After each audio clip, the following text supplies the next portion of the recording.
அண்மை செய்தி நெல்லை பாஜக அலுவலகத்தில் நயினார் நாகேந்திரனுடன் அதிமுக நிர்வாகிகள் ஆலோசனையில் ஈடுபட்டு வருகிறார்கள். கூடுதல் தகவல்களை வழங்குவதற்காக செய்தியாளர் திரவிய சம்பத் இணைகிறார். திரவிய சம்பத், பசும்பொன்னில் ஓபிஎஸ், டிடிவி, செங்கோட்டையன் ஆகியோர் சந்திப்பு நிகழ்த்திய நிலையில் தற்பொழுது பாஜக மாநில தலைவரோடு அதிமுக நிர்வாகிகள் ஆலோசனையில் ஈடுபட்டு வருகிறார்கள். இது குறித்தான விரிவான தகவல் என்ன? நெல்லை வண்ணாரப்பேட்டை அருகே பாஜக மாநகர் மாவட்ட அலுவலகம் செயல்பட்டு வருகிறது. இந்த அலுவலகத்துல இன்று காலையில பாஜக மாநில தலைவர் நயினார் நாகேந்திரன் தலைமையில சர்தார் வல்லபாய் பட்டேலின் பிறந்த நாளை முன்னிட்டு மரியாதை செலுத்தும் நிகழ்ச்சியானது நடைபெற்றது.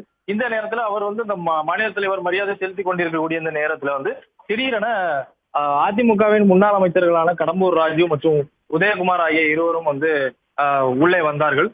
அதனைத் தொடர்ந்து அவர்கள் மூவரும் சேர்ந்து சர்தார் வல்லபாய் பட்டேலின் சிலைக்கு மரியாதை செலுத்தினர்.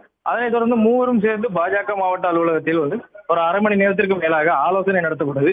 இந்த ஆலோசனை கூட்டத்தில் தீவிரமாக நேற்று பசும்பொன்னில டிடிவி தினகரன், ஓபிஎஸ், செங்கோட்டையன் ஆகிய மூவரும் இணைந்து ஒரே காரில் மரியாதை செய்திருப்பது ஒரு அரசியல் வட்டாரத்தில் பரபரப்பாக பேசப்பட்டிருந்தது.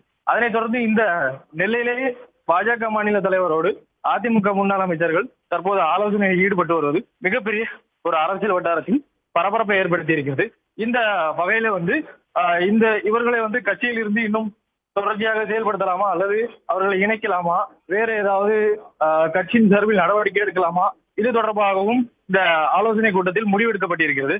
அதனைத் தொடர்ந்து இந்த ஆலோசனை கூட்டம் முடிவடைந்ததும் கீழே இறங்கிய பாஜக மாநில தலைவர், அதிமுக முன்னாள் அமைச்சர்கள் கடம்பூர் ராஜு, உதயகுமார் ஆகிய இருவருமே சேர்ந்து செய்தியாளர்களை சந்தித்த பொழுது இந்த சந்திப்பில் எதுவும் முக்கியமான தகவல்கள் நாங்கள் பரிமாறவில்லை. தொடர்ந்து செய்தியாளர்கள் அவர்கள் மூவருமே நேற்றைய தினம் பசும்பொன்னில மூவரும், அதாவது ஓபிஎஸ், டிடிவி, செங்கோட்டையன் மூவருமே சேர்ந்து இந்த ஒரு நிகழ்ச்சியானது அதிமுகவில் ஒரு பாதிப்பை ஏற்படுத்துமா அல்லது ஏதாவது ஒரு சலசலப்பை ஏற்படுத்தி இருக்கிறதா என்று கேள்வி எழுப்பினார்கள். அதைத் தொடர்ந்து இதற்கு பதிலளித்த முன்னாள் அமைச்சர் உதயகுமார், அந்த அளவிற்கு எந்த ஒரு பாதிப்பையும் எங்களுக்கு ஏற்படுத்தாது, அது குறித்து ஏற்கனவே எதிர்க்கட்சி தலைவர் எடப்பாடி பழனிசாமி அவர்கள் தெளிவாக கூறியிருக்கிறார்கள்.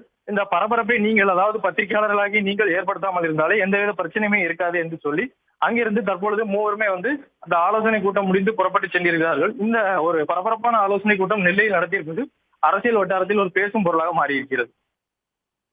விவரங்களுக்கு நன்றி திரவிய சம்பத்.